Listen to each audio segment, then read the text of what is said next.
The first hint of dawn brushed faint streaks of pale gold across the horizon, but Crestfield City still slumbered in the quiet before sunrise. The streets lay wrapped in shadows, the chimneys cold, and the wind carried only the distant sound of a night watchman's boots fading into silence. Within the sprawling Carter estate, tucked behind rows of carved stone pillars and wooden corridors, the stillness was broken by a sharp, muffled thud. A boy had leapt out of bed. In one fluid motion, he tossed aside the blanket's warm weight, swung his feet to the polished floor, and began dressing. A quick splash of cold water to his face sent a shiver racing down his spine, but it jolted him fully awake. Every movement, shirt pulled over his shoulders, belt buckled, hair brushed back, was performed with the precision of someone who had done this 1,000 times before. The rest of the Carter household still slept. Many of the outer hall apprentices had no reason to rise so early. Even the servants, save for the night guards, were curled under their quilts, safe from the morning chill. Ethan Carter, barely 14, stood in the dim light of his small room. His frame was slim, his skin pale, but there was an earnest sharpness to his features that drew the eye. He was not handsome in the way bards wrote about, but there was something quietly compelling about him, especially his eyes. They were bright, alive, and burning with an untamed will. "If I can hold on just a bit longer," Ethan muttered to himself, clenching his fist, "I'll break through to the second rank. Then let's see the rest of them keep whispering behind my back." 6 months ago, he had arrived at the Carter Main estate from Willowbrook, a small countryside branch of the family. His entry was won through grit, sleepless nights, and a stubborn refusal to quit, traits that had carried him to the first rank of the martial path long before any boy in his town. Back in Willowbrook, his talent had been the pride of his generation. Elders from the branch would clap him on the shoulder and tell him he would go far, perhaps farther than any Carter youth born outside the city. His parents had watched him leave with eyes shining, their hopes tied to his journey. But Ethan knew the truth they didn't. His success wasn't born of effortless talent. It was bought with hours of sweat that would have broken other boys his age. He had never been a prodigy, just relentless. The Carter family's branch in Willowbrook was small, barely 100 members, with maybe half a dozen children of his age. Every 5 years, the branch would select 2 of its most promising youths to send to the main estate. That year, Ethan had been chosen alongside a girl named Emily Carter, who had reached the first rank 2 months later than he had. Ethan had left the village full of fire, imagining the main estate as a place where he could sharpen his skills and prove himself among equals. But Crestfield had taught him a different lesson. The Carter main estate was vast, tens of thousands of members, sprawling lands, iron-rich mountains, merchant fleets, and an influence that reached beyond the city walls. Compared to them, the Willowbrook branch was little more than a cluster of thatched roofs and small farmlands. In his hometown he had been exceptional, a genius, they had called him. Here, in the main estate, he was nobody, an outer disciple, a small name in a book of thousands. Ethan had barely stepped foot into the Carter estate before reality hit him like a winter tide. Back in Willowbrook, reaching the first rank had been an achievement people toasted to at village feasts. Here, among the youth of the main family, it was little more than a footnote. Dozens of boys and girls his age had already advanced to the second rank. A handful of them, he had heard in hushed, almost reverent whispers, had climbed all the way to the third rank. And then there were the prodigies. Rumors floated through the training halls about a select few who had already attained the fourth rank of the martial path before their 15th year. To Ethan, such numbers had felt almost mythical back home. Here they were just real. It was a bucket of cold water dumped over his confidence. And it stung worse because of Emily. Emily Carter, the other youth from Willowbrook chosen to come with him, had once looked at him with something close to admiration. In those early days she had followed him during drills, asking for pointers, praising his strength in friendly, teasing tones. But in Crestfield that warmth had faded. She drifted toward brighter stars, the strongest of the outer disciples, boys whose skills eclipsed Ethan's by miles. She was often seen laughing with Marcus Hale, one of the top 3 in the outer ranks.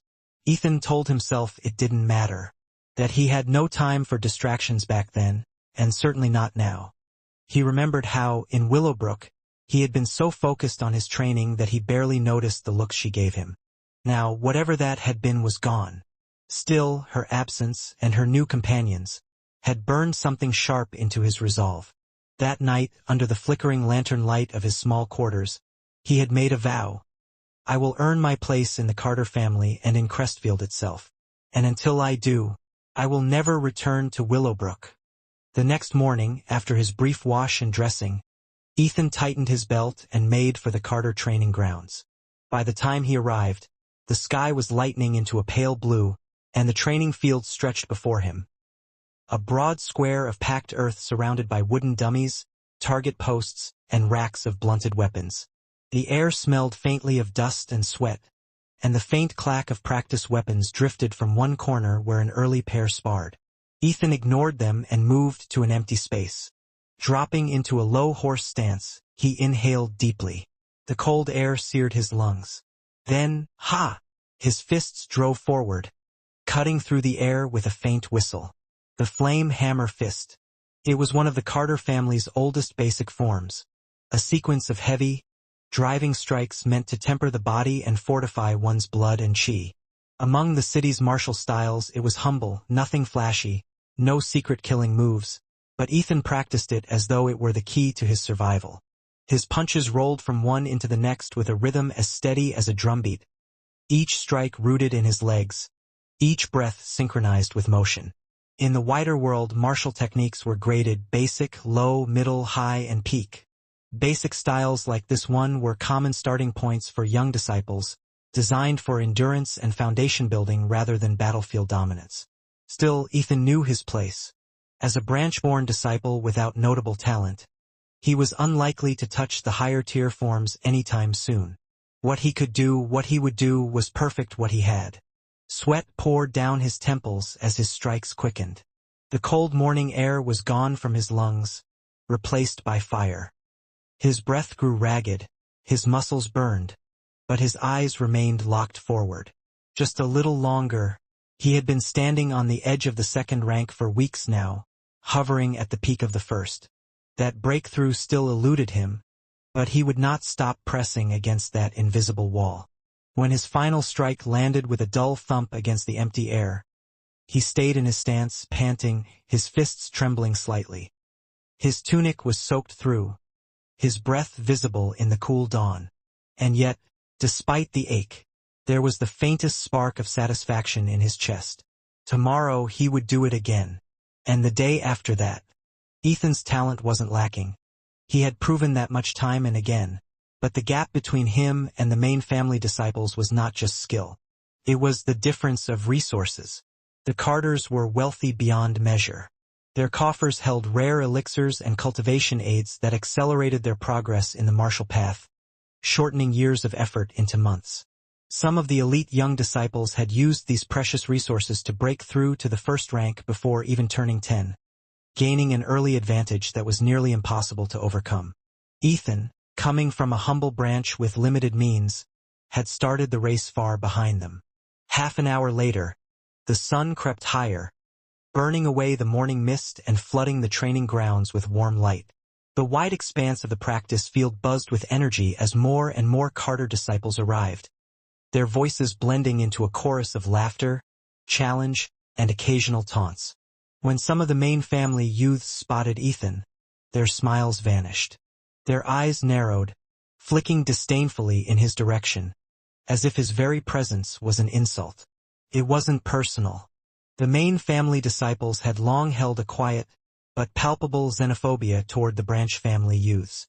In their eyes, those born outside the city estate were little more than insects trying to crawl onto a throne they had no right to claim. Ethan's heart tightened as he felt the cold weight of their judgment settle on his shoulders. He barely had time to collect his thoughts before a sharp whistle of wind sliced through the air behind him. "Hey, little runt! Stop right there!" A heavy slap landed on his shoulder like a hammer strike. Ethan staggered, nearly losing his footing, but his hard-won balance kept him upright. The newcomer was a broad-shouldered youth draped in black. his thick eyebrows knitted over fierce eyes that gleamed with mischief and cruelty. "Zane Carter," Ethan muttered under his breath. The name alone stirred a surge of anger and resentment. Since his arrival, Zane had made it his mission to make Ethan's life miserable. It had begun with insults, deriding Ethan and others from the branches as weak and unworthy, but quickly escalated into open challenges and public humiliations. "Zane, what do you want?" Ethan demanded, his voice steady despite the tight knot forming in his chest. Zane smirked, the kind of smile that promised trouble. "With your strength, if you can't put down this branch kid in 10 moves, I'm going to be bored," he taunted loudly, drawing a few snickers from nearby disciples. 10 moves? Another voice joined in. Zane was well known for his cultivation at the peak of the second rank, a full stage ahead of Ethan. "I'd say 3 moves is more than enough to end this," said a third, a lanky boy with sharp features, folding his arms smugly. "3 moves, huh?" Another challenged. "Don't underestimate him. It won't be that easy." The gathering crowd buzzed with anticipation. Ethan met Zane's gaze without flinching. This was more than a fight, it was a declaration. If he was going to earn his place, he would have to face these challenges head-on. The crowd gathered around the training grounds buzzed with excitement, like spectators waiting for a gladiators match. Many of the Carter Main family disciples thrived on such chaos. They reveled in watching others fall, especially branch-born youths like Ethan. 3 moves? Ha! Zane threw his head back in a mocking laugh, his voice loud and full of disdain. "You all underestimate me," he sneered, fixing his cold eyes on Ethan. "I only need 1 move to finish this runt." The words hit like a slap. The assembled disciples gasped and murmured in surprise. 1 move. Ethan's brows twitched involuntarily, and his face darkened. Anger flared hot in his chest. The gap between him and Zane was clear. Zane had reached the peak of the second rank, 1 full stage ahead. 3 moves might be believable for a victory. Even 5 or 6 might not be impossible. But 1 move? That was more than an insult. It was a challenge to Ethan's very existence. Zane's eyes gleamed with cruel satisfaction as he awaited Ethan's response, clearly expecting submission. But Ethan took a deep breath and forced calm into his voice. "I'm not falling for your tricks." He stepped back, his stance steady and unyielding. "Even if I can survive 1 move from you, I'll still be humiliated." His words hung in the air, steady and resolute. 6 months under the harsh eyes of the Carter estate had taught him endurance and patience. Losses had been many, but each had carved a deeper resolve within him. "Today's training's been rough. I'm gonna rest for a few days. We'll spar again when I'm ready." Without another word, Ethan turned and walked away, his expression unreadable. For a moment, the crowd was stunned into silence. Then, Zane's lips curled into a sly, dangerous smile. "Good kid," he called after him, voice dripping with venom. "I'll let you off this time, but don't forget the 1 move pact next time we meet." The phrase hung ominously in the air. Ethan's heart skipped a beat. The 1 move pact wasn't just bravado. It was a declaration of ongoing rivalry, a challenge to settle the score on brutal terms. He knew Zane wouldn't let this rest. "I need to break through to the second rank as soon as possible," Ethan thought, determination blazing anew. "Only then can I stand a chance against him." Later, as Ethan walked home through the winding paths of the estate, his thoughts drifted to his family back in Willowbrook. Since Ethan had entered the main Carter family, his parents had been brought into the fold as well, an honor that should have filled them with pride. But Ethan felt only shame. His struggles, his failures, his low status, they had cast a shadow on his family's name. The expectations of the elders in Willowbrook, once so bright and hopeful, now weighed heavy on his shoulders. He clenched his fists. He would not disappoint them any longer. "You're back." A calm, slightly weathered man stepped out from the sitting room. It was Ethan's father, Robert Carter. "Ethan, come eat."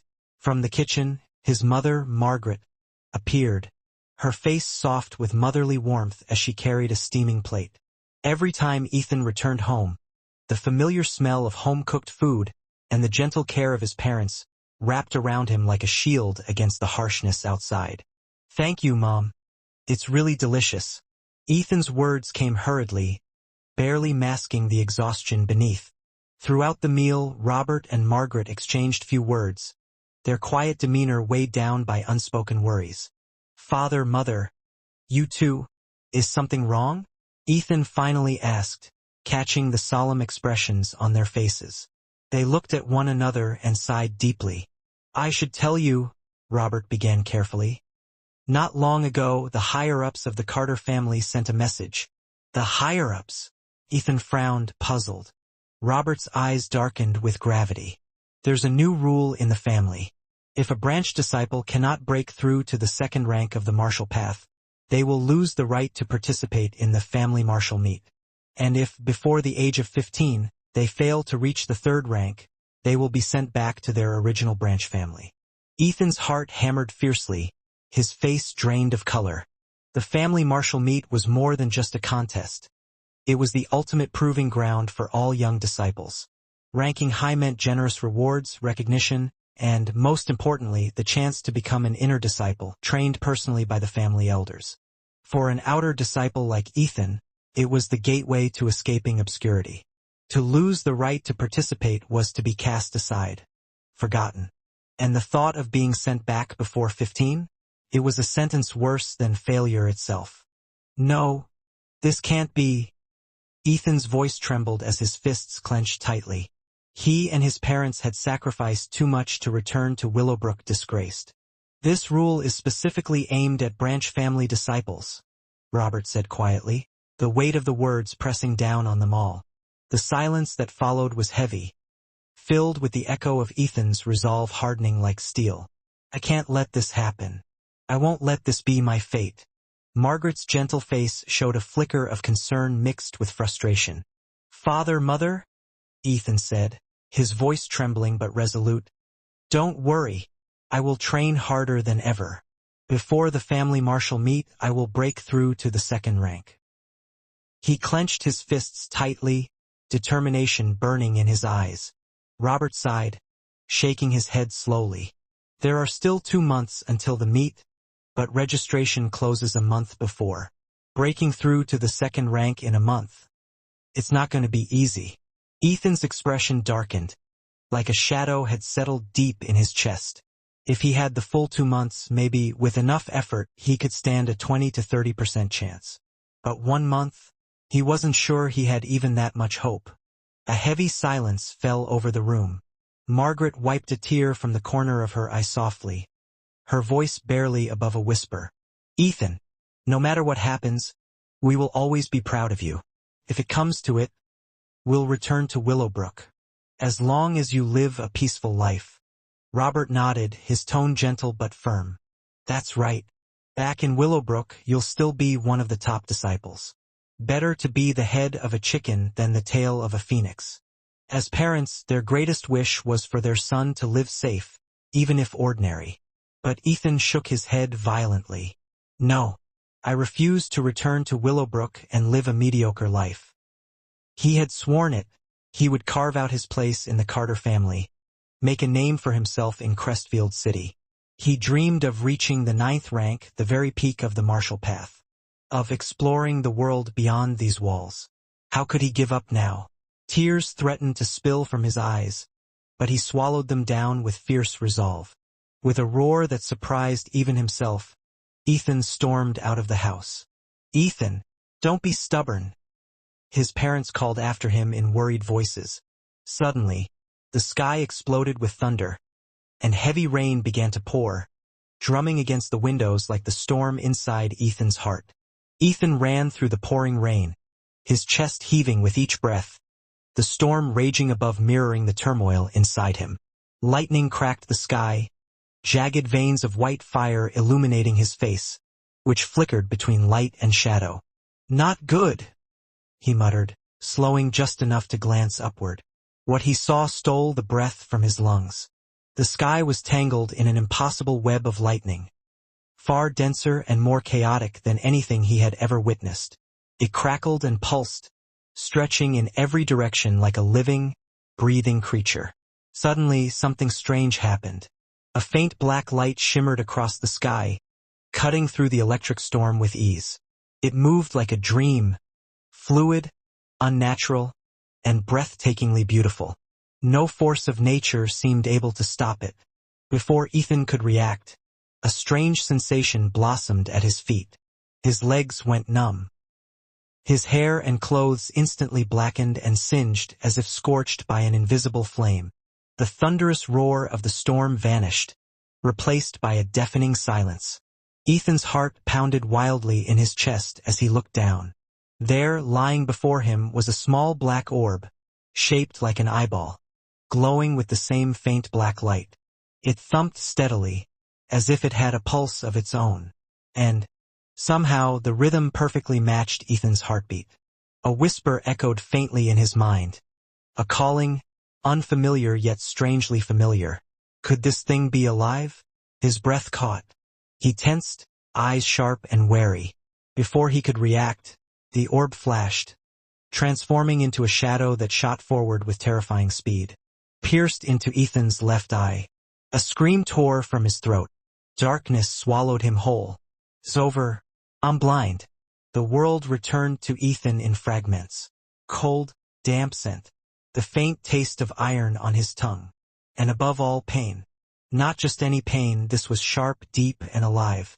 It pulsed in rhythm with his heartbeat, a constant reminder that something had happened to him. The pain radiated from one place, his left eye. Memories slammed into him like a flood. The storm. The strange, eye-shaped black bead falling from nowhere. The blinding flash as it pierced into him. His gut tightened. If he wasn't wrong, his left eye was gone. Blind.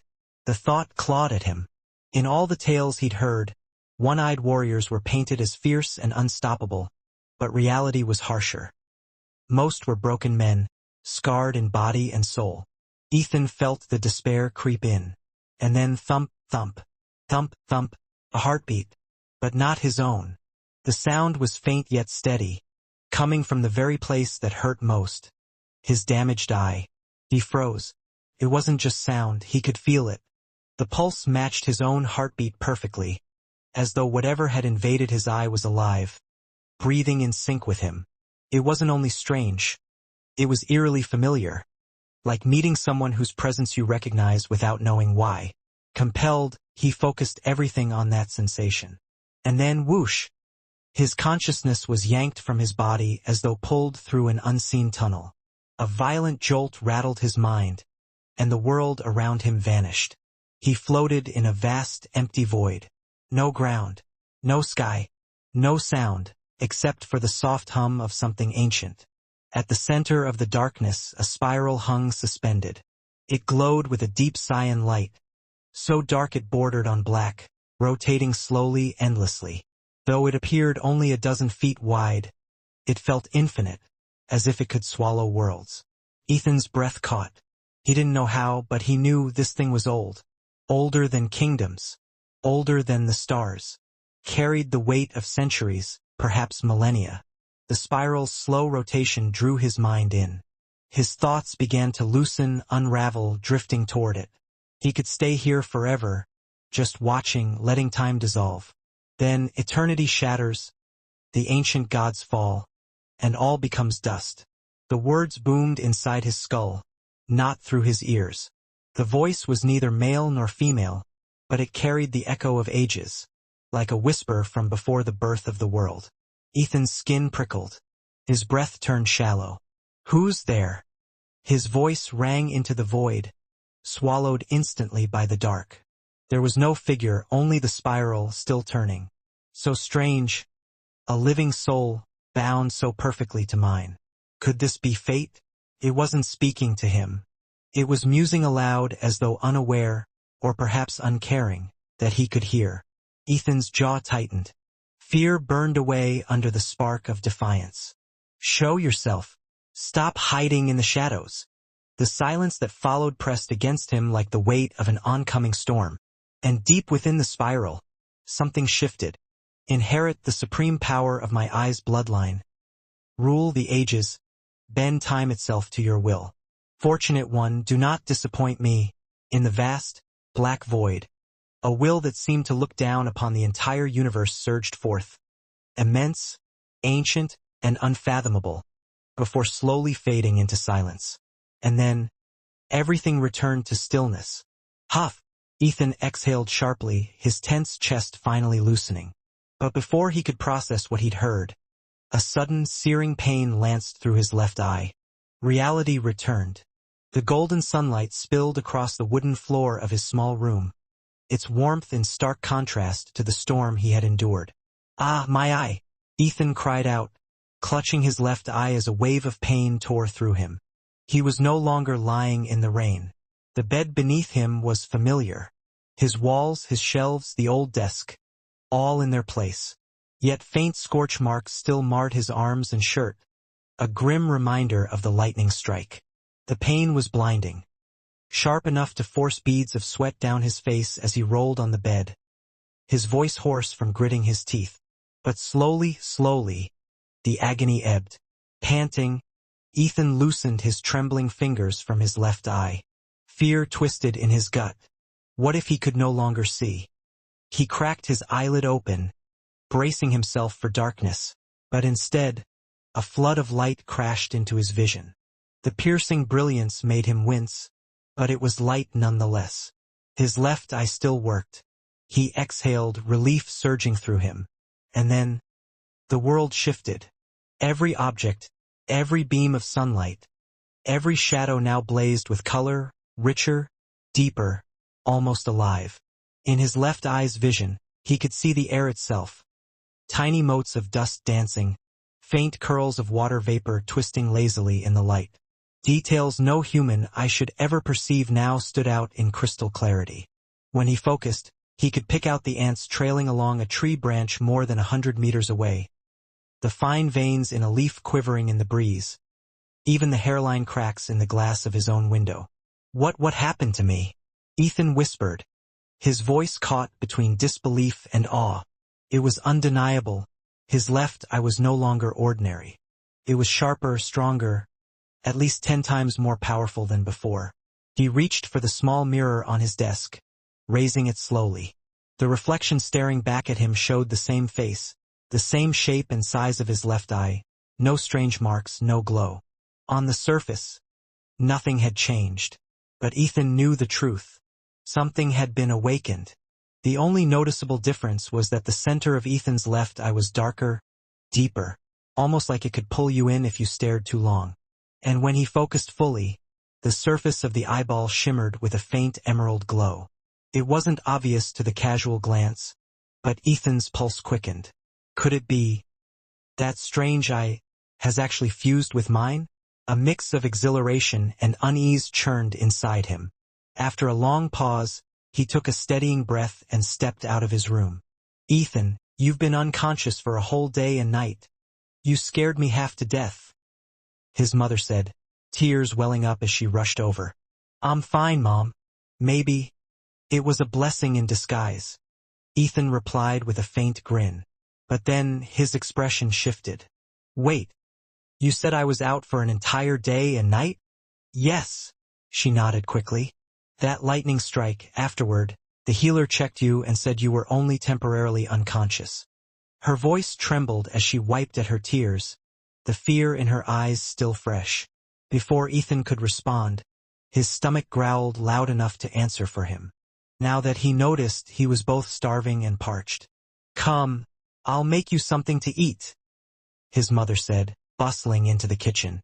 While she worked, Ethan's gaze wandered, testing his left eye again. Every detail outside seemed sharper, richer. And there was something else. His whole body felt quicker, more responsive, as if some invisible thread between thought and action had tightened. Buzz, buzz. As he sat at the table, his attention locked on a fly hovering in front of him. His left eye tracked its every movement effortlessly. He could tell it was male, see the delicate etchings on its wings, even predict its next turn. Without thinking, his hand moved, swish, and the chopstick struck. The buzzing stopped. Ethan stared at the lifeless insect in amused disbelief, then grinned inwardly. This is incredible." After finishing his meal, he felt more energized than he had in weeks. The strange left eye hadn't just changed how he saw, it had changed him.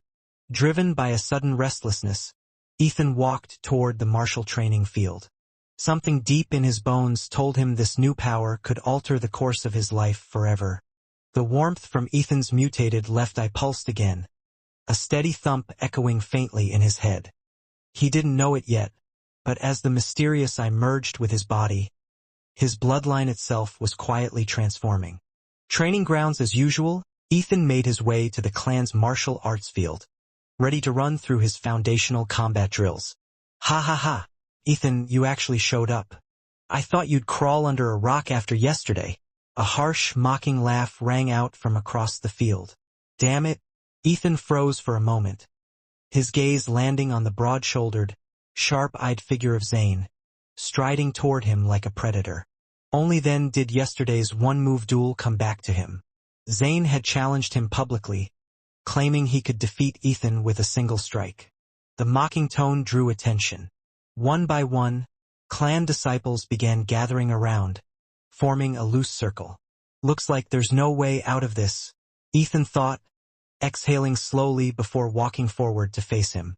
Zane's grin was cold and arrogant. Get ready, boy. I told you, one move is all I'll need to put you down. He stepped closer, the weight of his presence pressing like a heavy stone on Ethan's chest. Then Zane's arms shifted into an unusual coiled stance, his entire frame twisting like a striking serpent. A chilling aura rolled off him, snake-like eyes locking on Ethan. An uneasy murmur spread through the crowd. My gods! That's the high-ranked technique, 13 changes of the venom serpent. What? But he's only a second-stage martial disciple. How could he have access to a high-rank martial art? The clan's library only allows middle-rank techniques until the 4th stage. You must be new here. Zane's grandfather is one of the clan elders. No wonder he's so confident. If he's mastered 13 changes of the venom serpent, this might be over in seconds. Even those stronger than Zane watched in silence, brows furrowed. The serpent technique was infamous for its speed and unpredictable angles. It could end a fight before it began. Ethan's breath caught for a moment. A high-ranked martial art. In their clan, low and middle-rank techniques were the limit for most disciples until they reached the upper levels of training. To face such a technique now was dangerous, perhaps even reckless. Ethan had never even reached the 2nd rank of the martial path, meaning he wasn't permitted to enter the clan's martial arts library. Without that access, even the lowest-ranked techniques were beyond his reach. A high-ranked martial art like 13 changes of the poisonous snake wasn't just stronger than low or mid-tier techniques. It was on an entirely different level, the kind of skill that could dominate a fight before it even began. Now, standing across from Zane, Ethan could feel that difference in every fiber of his being. The young man hadn't even made a move yet, but the air between them was tense and suffocating, the way one might feel when cornered by a predator ready to strike. No wonder he's so confident he can end this in a single move, Ethan thought grimly. Under normal conditions, there was no way he could withstand a direct strike from a high-ranked martial art, especially when Zane's cultivation level was a full stage higher than his own. Thump, thump, thump. Under this crushing pressure, Ethan felt a familiar stirring in his left eye. It was as if the strange power within it had been waiting for this moment. Without thinking, he allowed his mutated vision to lock entirely onto Zane. No one noticed the faint emerald flicker that danced across the surface of Ethan's left eye. Then, shwa, the world shifted. Zane's body magnified in Ethan's vision. Every subtle twitch of muscle and tendon laid bare.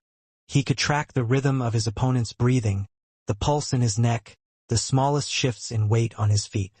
Every fraction of a second was stretched out, slowed. Not because the world itself had changed speed, but because Ethan's reaction time had exploded to inhuman levels. His mind went eerily calm. Across from him, Zane hesitated for the briefest moment, an odd shiver passing through him. It was as though something unseen had peeled away his defenses and was reading every hidden weakness. Third transformation of the poisonous snake. Zane snarled, launching forward without mercy. His body snapped into motion like a coiled viper striking from the shadows, exploding from utter stillness into lethal speed. Chi, his two fingers, sharp as fangs, sliced through the air, aiming straight for Ethan's chest. The sudden burst of motion was so fast that gasps rang out from the onlookers. Many of the second-rank martial students watching couldn't even track Zane's movements. To them, it was as if he had simply vanished. Zane's fang-like fingers were only half an inch away from striking their target. The blow that would have spelled Ethan's defeat. Bang! Suddenly, a powerful fist smashed into Zane's arm, jolting his entire body. What? Zane's mind reeled as his body stiffened, a strange numbness spreading through his arm. His fingers hovered just half an inch from Ethan's chest. Yet no matter how hard he tried, they wouldn't move forward. Pong! A sharp pain exploded in Zane's abdomen. With a strangled cry, he was sent flying backward, crashing to the ground. The gathered clan disciples gasped in disbelief. What just happened? Ethan's calm voice cut through the stunned silence. One move you lost. One move you've lost. The shock and excitement on Ethan's face couldn't be concealed. Did I win? Or did I really win in one move? Before the battle, because of the change in his left eye, Ethan had been confident that with his boosted reaction speed and insight, he could at least block one strike from Zane. If he performed exceptionally, maybe, just maybe, he could last 10 moves. But the final result was far beyond his expectations. Zane's sudden attack wasn't slow. In fact, to the spectators, his movements were so fast they could barely see them at all. But under Ethan's mutated left eye, every motion was crystal clear. When his left eye reached its peak state, Zane's explosive strike seemed slightly clumsy, almost sluggish. What was even more unbelievable, Ethan could see the flaws in Zane's moves. Flaws. Flaws in a high-ranked martial art. Ethan didn't understand why his vision could pierce through them so easily. Maybe Zane's 13 changes of the poisonous snake wasn't perfected yet. In the end, Ethan had simply reacted on instinct, just like snatching a fly out of the air with chopsticks, striking directly at the weakness and winning in a single blow. The martial arts field erupted. Am I seeing things? Zane actually lost? No mistake. He really lost. The crowd of clan disciples were stunned, their faces frozen in disbelief. How is this possible? I lost to him? Zane's face twisted with confusion and doubt. That was the truth. He had been defeated in a daze without even knowing how. In that moment, Ethan's dazed, wide-eyed expression contrasted sharply with Zane's bitter disbelief. This must have been a fluke. Some disciples glanced at Ethan's shocked look and felt they had figured it out. The murmurs quickly spread. Yeah, he just got lucky. That's all. His luck is ridiculous. And just like that, the crowd found a reasonable explanation for Ethan's victory. Luck? Maybe. Ethan smiled faintly and turned to leave. Kid, stop right there. Zane clutched his abdomen and struggled to stand up. With a dark face, he said, Ethan, you were lucky to win just now. Let's have another match. Another round? Ethan frowned and glanced at Zane. First, you're injured. Second, I'm not free. After that, he turned around and walked to the corner of the martial arts practice field, leaving a group of clan members looking at each other in dismay. Little bastard. Once I've recovered from my injuries and perfected the 13 transformations of the Viper, I'll come and settle the score with you. Zane's face was filled with shock and anger as he left resentfully. Recalling the battle just now, Zane came to the conclusion that there were 3 main reasons for his defeat. First, he had underestimated his opponent. Secondly, he had only mastered the first 3 forms of the 13 transformations of the Viper, and there were still some flaws, so it was not perfect. Thirdly, Ethan's luck was too good. On the other side of the martial arts practice field, Ethan began to practice. The reason why I could win just now was because Zane had underestimated his opponent. High-ranked martial arts are mysterious, and he had not mastered them yet. So I saw through his flaws. Ethan's heart was very clear. The next time they fought, Zane would definitely not underestimate his opponent. If he could perfect the first 3 forms of the 13 transformations of the Viper, then Ethan would not have the confidence to win. After all, there was a huge gap between the first and second ranks of the martial path. There were 9 ranks in the martial path, and the first 3 were called the power training stage. The so-called power training stage was to train one's strength, strengthen one's blood, and solidify the body's foundation. Therefore, between the first and second ranks of the martial path, there would be a huge difference of 1 to 200 pounds in strength. From this, it could be seen how difficult it was for a first rank to defeat a second rank, not to mention winning in one move. The key is still to increase my strength. Ethan took a deep breath and began to practice the flaming metal fist. The first form, the second form, the third form. The flaming metal fist on Ethan's body flowed like water, smoother than ever before. Pooh! Ethan took back his fist and exhaled. His face was filled with surprise. The flaming metal fist had a total of 32 forms, and he had completed them in one breath. His speed was faster than before, and his strength was also stronger. After completing the entire set, he felt the blood in his body flow more smoothly and become more vigorous, as if it was burning. Pong pong, pong pong. At the same time, the beating sound coming from his left eye became more and more intense. Ethan closed his eyes, and his consciousness quickly entered a pitch-black space. In the center of the space there was a faint green spiral. Originally, the spiral was only 1 foot long, and it was very dim. But now, the length and brightness of the light green spiral seemed to have increased. Could it be? The special ability of my left eye is related to my own strength, Ethan secretly guessed. The strange changes in his left eye gave him an opportunity to change his fate. First, it allowed him to win against Zane, and now, his training also became very smooth. Again, Ethan's eyes became sharp, and he continued to practice the flaming metal fist. Pong pong pong. Ethan's punching speed and body movements became faster and faster. The fist technique was like quicksilver falling to the ground, growing and multiplying. After practicing for the 3rd time, his speed was already twice as fast as before, and his power had at least doubled. As he breathed, he felt the blood in his body surge.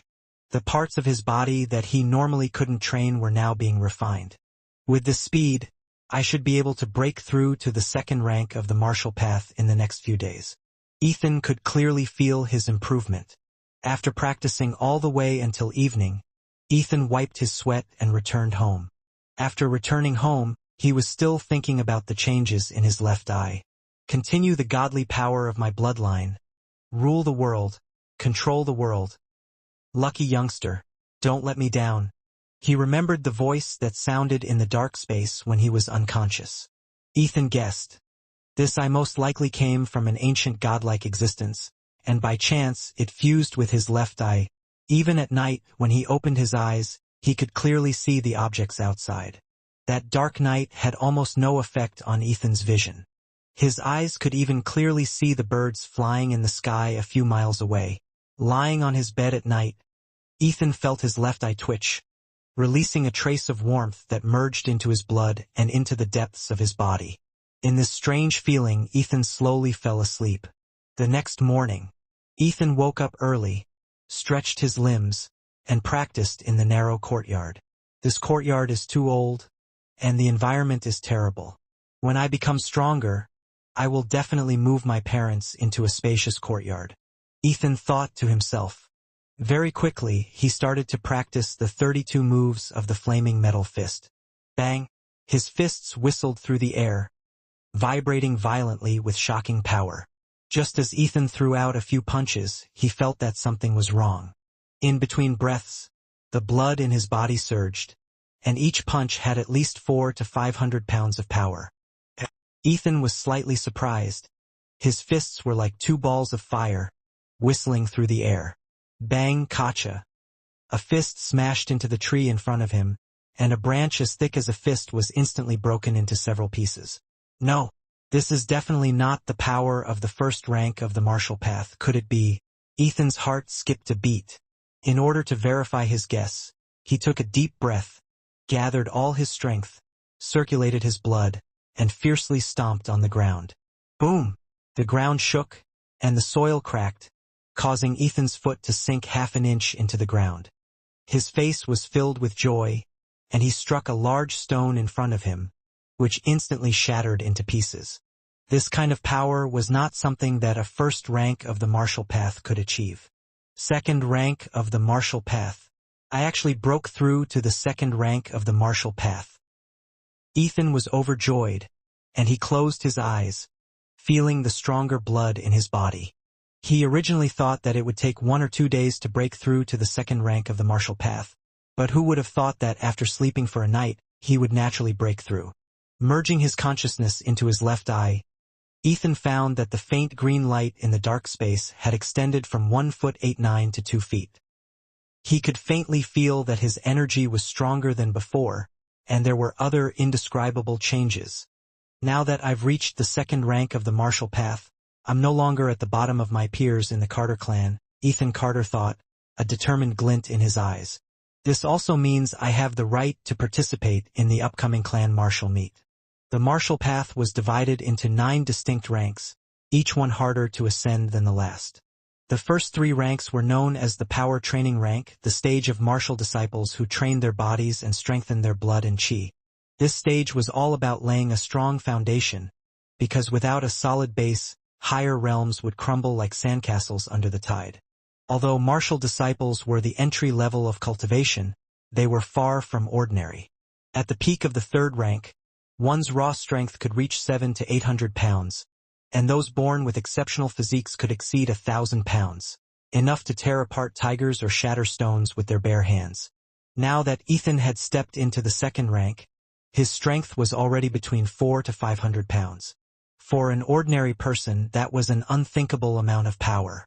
Against a group of 10 men, Ethan could now fight with confidence, especially if he combined his strength with his refined martial skills. If I can reach the 3rd rank, Ethan mused, my strength will at least double, and my blood and chi will surge like a raging river. That will bring me 1 step closer to becoming a true martial artist. Beyond the 3rd rank lay the chi accumulation rank, the 4th to 6th levels of the martial path. Only then could one call themselves a true martial disciple. At that stage, a warrior's physique, blood, and power would be enhanced beyond mortal limits. More importantly, they would begin to comprehend martial path inner strength, the mystical energy that allowed techniques to carry force beyond mere muscle, breaking weapons, shaking opponents without touch, or unleashing devastating strikes from a distance. To step into the chi accumulation rank was to step out of the mundane world entirely, to rise above ordinary men and women, and to truly walk the path of the strong. Ethan clenched his fists. Back in Willowbrook Village, he had sworn that he would one day become a true martial disciple. Now, in the Carter clan, that dream felt closer than ever before, almost within his grasp. The upcoming clan martial meet would be his first battlefield, and he had no intention of walking away in defeat. After reaching the 2nd rank of the martial path, Ethan immediately shared the news with his parents. 2nd rank of the martial path? His father, Carter Robert, and his mother, of the Carter clan, were both shocked at first, but quickly let out a sigh of relief. For Ethan to break through to the 2nd rank at his age without any external aid spoke volumes about his talent. It was better than most. Next, you must focus on preparing for the clan martial meet in 2 months, Carter Robert advised, a small smile tugging at his lips. You don't need to win a high ranking, just don't lose too much face. Ethan's mother's expression softened as if a great weight had been lifted from her shoulders. They were already satisfied with what he had achieved and did not hold high expectations. But Ethan's ambitions stretched far beyond that. He was determined not only to become a true martial artist but to one day stand at the very peak of the martial world. Now that I've reached the 2nd rank of the martial path, my standing in the clan has risen.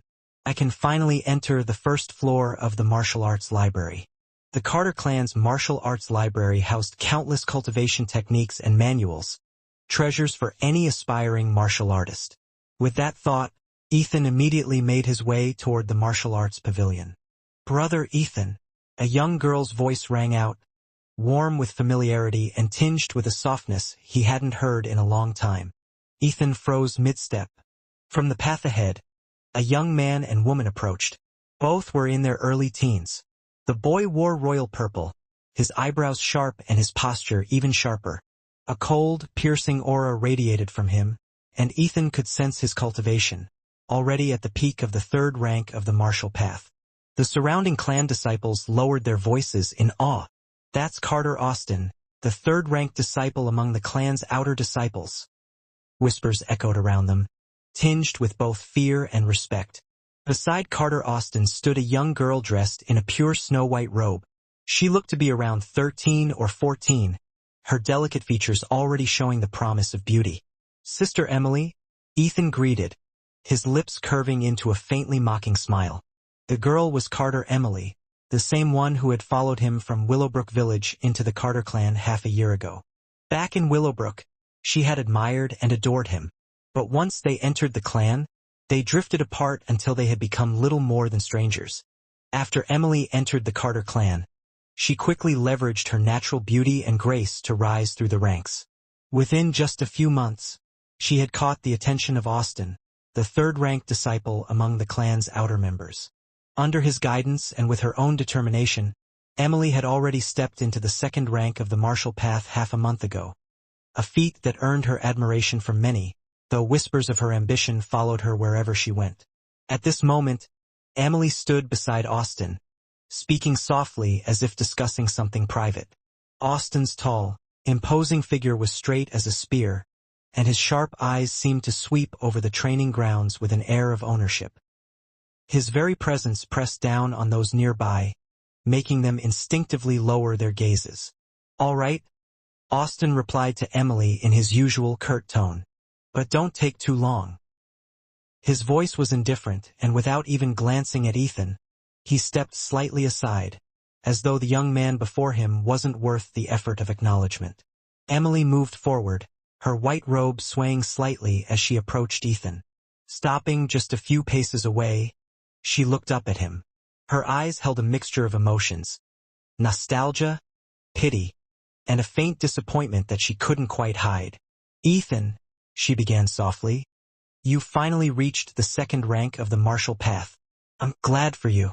But," she hesitated, her voice turning serious, "I need to give you some advice. Don't be too headstrong. We both came into the clan from Willowbrook Village, and that means we start from the very bottom. It's hard to compete with those born into the Carter clan, the ones they call heavenly favorites." Ethan's eyes narrowed. "What exactly are you trying to say?" His tone was calm, but the faint chill in his words cut through her gentle manner. A flicker of frustration crossed Emily's face. She bit her lip, as if holding back her irritation. "Ethan, this is the last time I'll tell you this. Go and show your goodwill to Austin. If he supports you, you'll be able to integrate into the Carter clan much faster. You'll avoid unnecessary trouble, and—" "Show my goodwill to him?"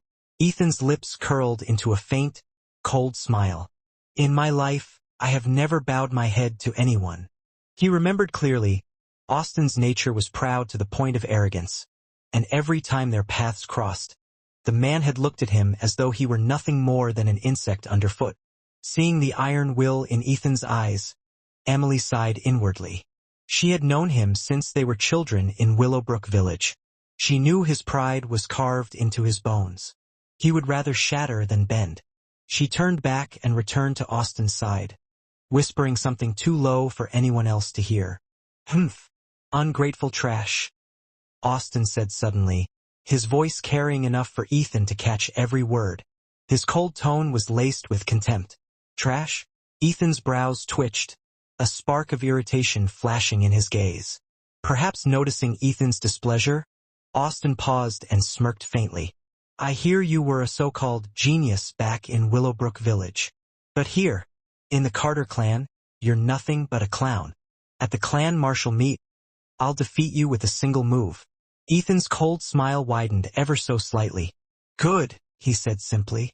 "That's exactly what I want. See you at the clan martial meet." Without another glance, he turned sharply and walked toward the martial arts library. His footsteps steady and resolute, the faint echo of his boots carrying the promise of the challenge to come. Ethan didn't want to waste his breath trading insults. Words were cheap.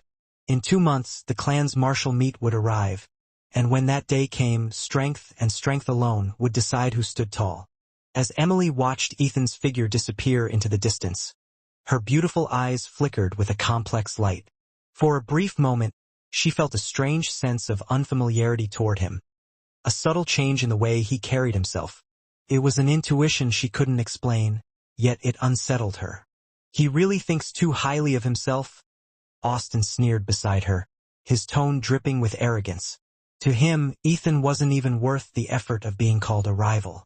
In the Carter family's outer circle, there were over 50 disciples who had reached the third rank of the martial path, and Austin was ranked third among them. That position was not earned by accident. Emily lowered her gaze slightly, suppressing a sigh. She had seen Austin's strength firsthand. Even the more talented disciples at the third rank couldn't endure more than a single blow from him. In her mind, Ethan was heading straight toward humiliation. Meanwhile, Ethan's steps carried him steadily toward one of the clan's most guarded and sacred places, the martial arts library. The library was the treasure vault of the Carter clan, containing generations' worth of cultivation techniques and martial manuals. Its entrance was imposing, guarded by seasoned elders whose presence alone could deter most from even approaching without permission. As he stepped inside, a tall, white-robed elder glanced at the badge pinned to Ethan's chest. His sharp eyes lingered for a moment, and his brows knit slightly. "Branch disciple?" he remarked in a neutral tone. "Greetings, elder," Ethan said respectfully, lowering his head slightly. He was fully aware of the elder's strength, and that respect was not merely courtesy, but survival instinct. Through the unique perception of his left eye, Ethan could sense an overwhelming force within the elder's body. A fierce, crimson aura pulsed from the man's flesh and blood, flowing like molten steel through his meridians. It was a power that could leap from his body at will, striking down an enemy from a distance, even shattering metal as easily as breaking twigs. Ethan knew immediately, this was inner strength, refined to a frightening degree. The elder's control over it was flawless. His presence as steady and dangerous as a drawn bow ready to loose an arrow. Even if Ethan multiplied his current strength by 100, he wouldn't last a heartbeat in battle against him. Only true martial artists of the fourth rank or higher could cultivate inner strength.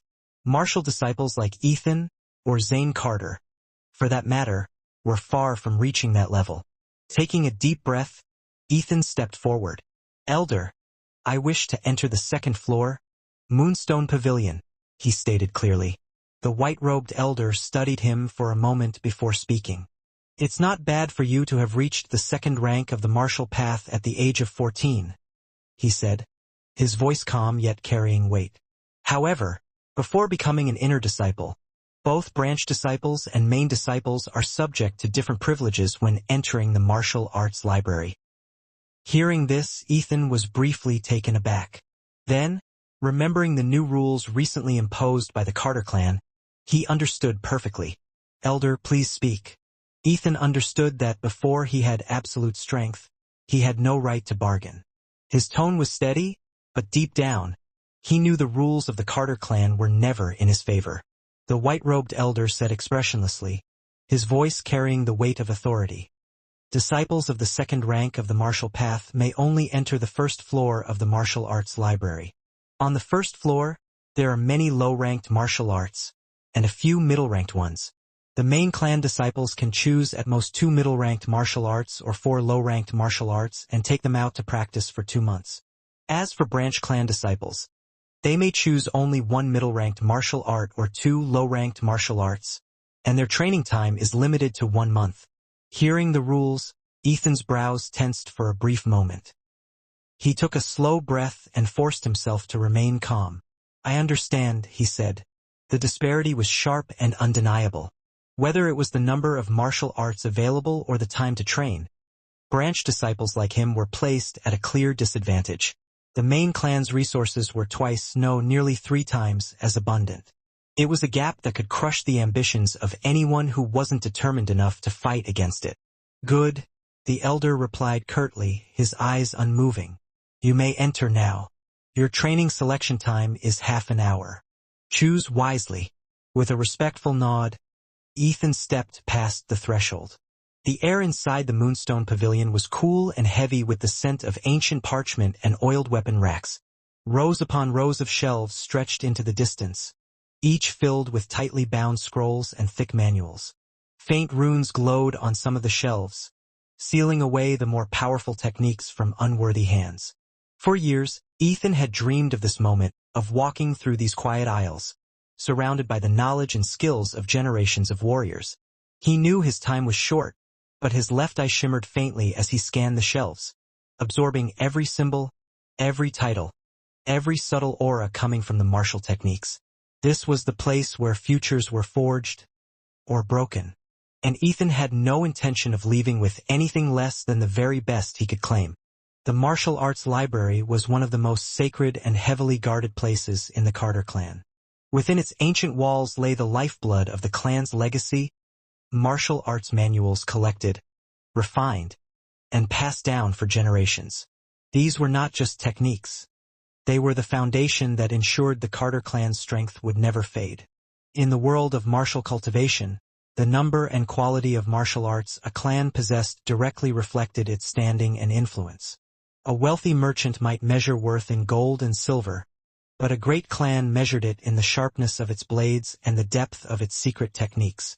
Ethan could not help but think back to Willowbrook Village, where he grew up. The Carter family branch there had nothing that could compare to this. In the village, martial training meant practicing a few basic moves over and over, relying on old and worn techniques that had long since lost their edge. But here, in Sunfeather City, the main family's martial arts library was a vast ocean of skill and knowledge.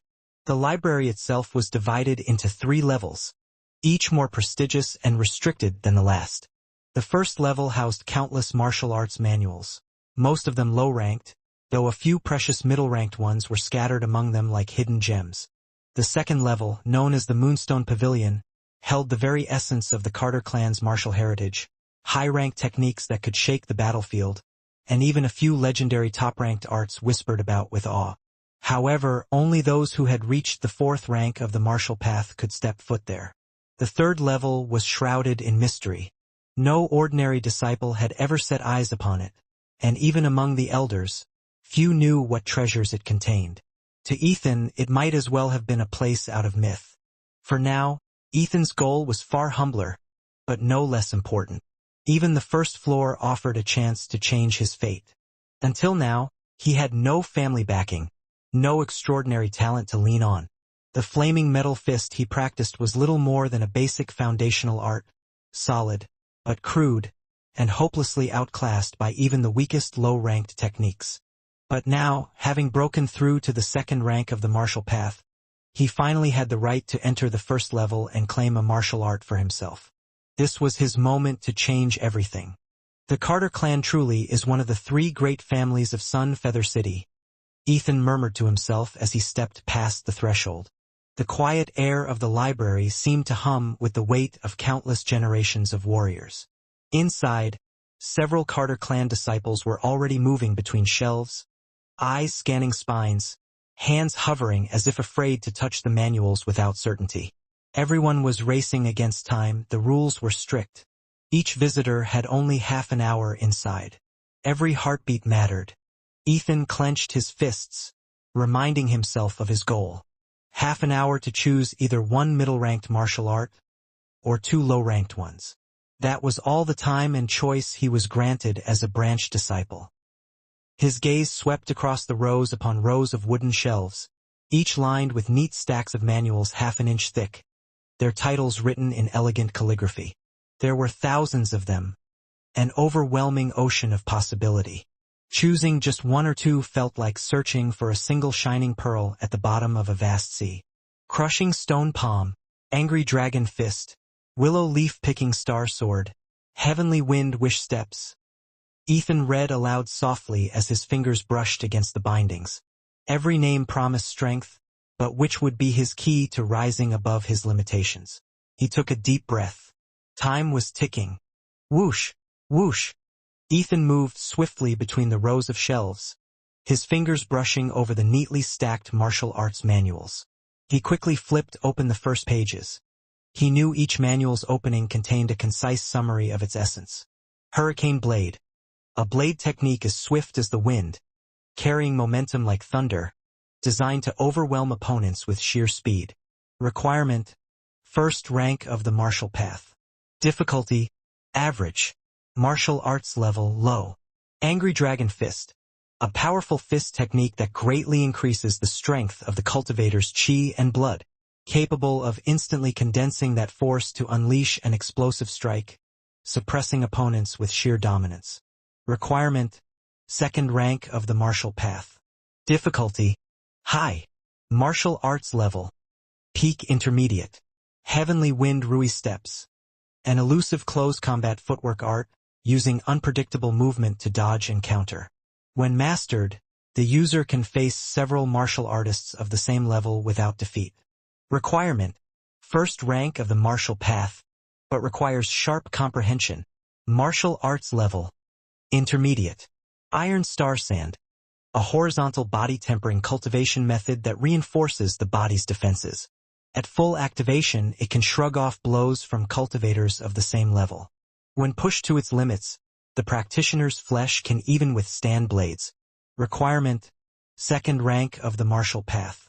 Difficulty, very high. Requires great determination and perseverance. Martial arts level, intermediate. Ethan's eyes shone with excitement. The manuals here truly outshine those basic techniques I've been stuck with, he murmured under his breath, a faint smile tugging at his lips. Most of his attention locked onto the intermediate level arts. Their descriptions alone made his blood stir. In just a few minutes, he had skimmed through tens of manuals, and more than once he felt the urge to grab one on the spot. But reality was harsh. At his current qualification, he could only select one intermediate manual from the Moonstone Pavilion's first floor. A pang of frustration gnawed at him. If only I could take more than one. Main family disciples could walk out with two, but as a branch family disciple he was allowed only a single choice. Shaking his head, Ethan decided to quicken his pace. Time was short, and every heartbeat was precious. Without hesitation, he activated the strange ability of his left eye. Even without this power, Ethan's reading speed surpassed that of most people. But with his left eye's gift unleashed, the change was astonishing. His scanning speed multiplied tenfold. Whoosh, whoosh, whoosh. His left eye faintly glimmered as he flipped through manuals at a speed that seemed almost inhuman, each title and description burning itself into his memory. The shelves around him blurred into streaks of wood and parchment, and yet every technique he read felt crystal clear in his mind.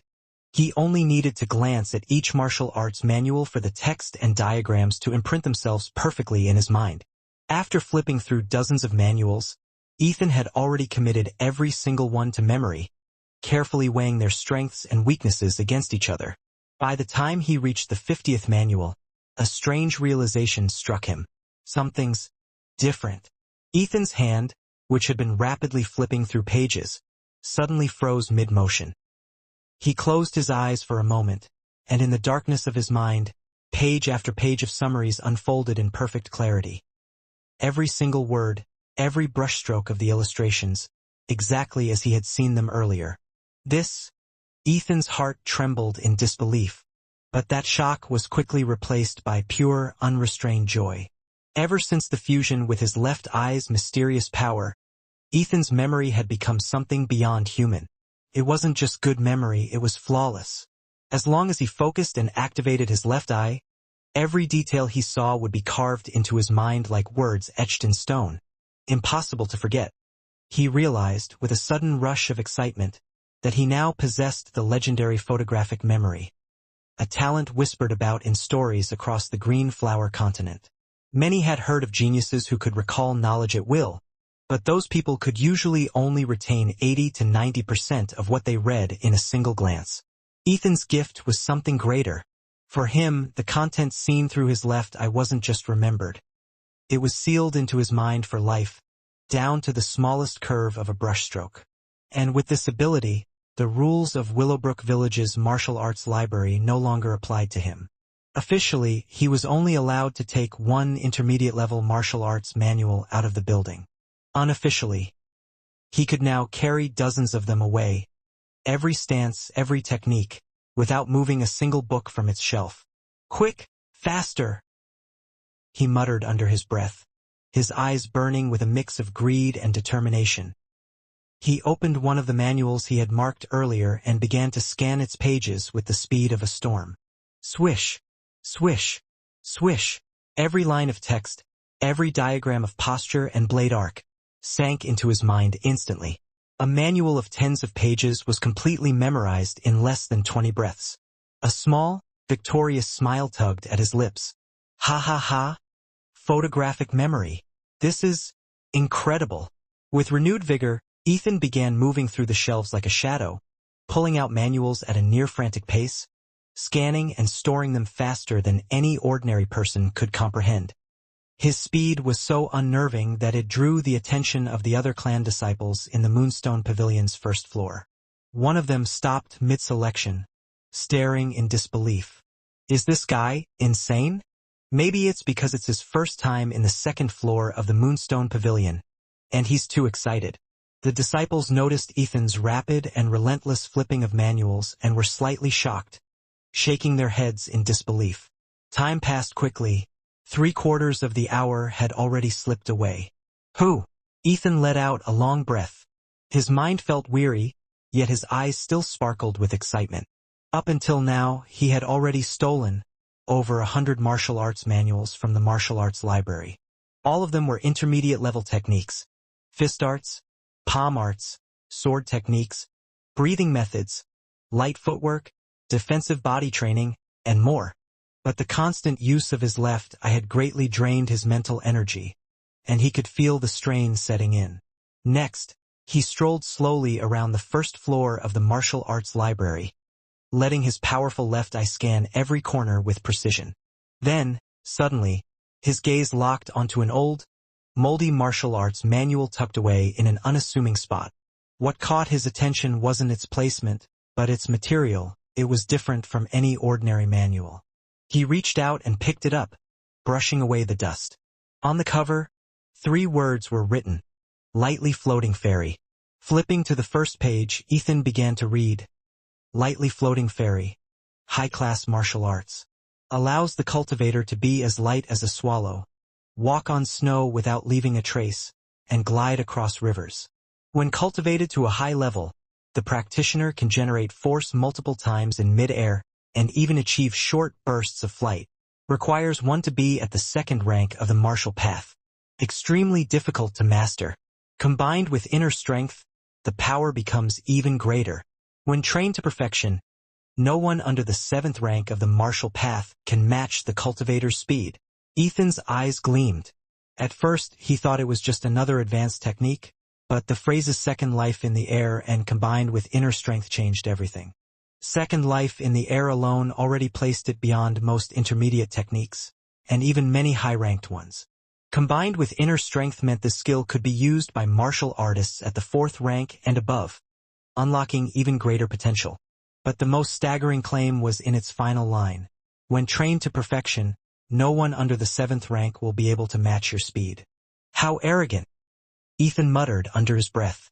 Even the most legendary martial arts wouldn't dare boast like this. Ethan's eyes flashed, and without hesitation, he began to memorize the contents of Lightly Floating Fairy. He was a little surprised. Why would such a powerful martial arts manual be placed at the very bottom, as if no one cared for it? Very quickly, Ethan discovered the reason. When the book was flipped to about a quarter of the way through, the words in the later pages started to blur. The main culprit was time itself.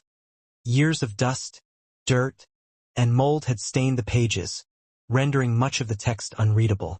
In other words, this martial arts manual could only be trained up to the first quarter of its contents. What a pity! Ethan muttered with clear disappointment. However, he did not give up so easily. Activating his left eye to its fullest, he focused intensely on the blurred words. Slowly but surely, faint traces of the obscured text became visible. The special sight of his left eye allowed him to see more than 10 times beyond the limit of normal human vision. Even so, after reading just 1 or 2 such pages, Ethan felt an intense drain on his mind. His left eye throbbed weakly, and his mental energy was heavily depleted. As long as I bring this martial arts manual back with me, I can slowly decipher the rest over time, he thought, determination flashing in his gaze. With that, Ethan closed the manual held it carefully under his arm, and made his way out of the Moonstone Pavilion's martial arts library. Lightly floating fairy? You chose this martial arts manual. The white-robed elder at the counter raised an eyebrow in surprise. Yes, Ethan said respectfully. This manual has been passed down for over 1,000 years. The elder began slowly, his tone carrying a weight of history. Its mysteries far surpass those of ordinary high-ranked martial arts manuals. However, his voice soon turned more serious. But you can only read about a quarter of it. More importantly, this technique is extremely difficult to master. Even among the most gifted of our clan, few have succeeded. And even if they did, its peak effectiveness is best suited for those below the 4th rank of the martial path. Its potential, therefore, is limited.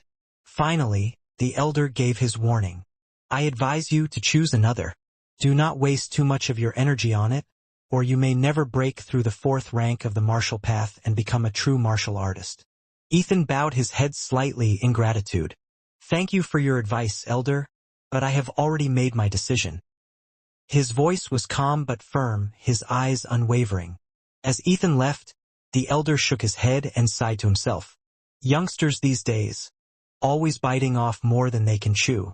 He did not believe that Ethan would be able to learn lightly floating fairy, even if it was an incomplete martial arts manual. So what if he succeeded? After leaving the martial arts library, Ethan returned home.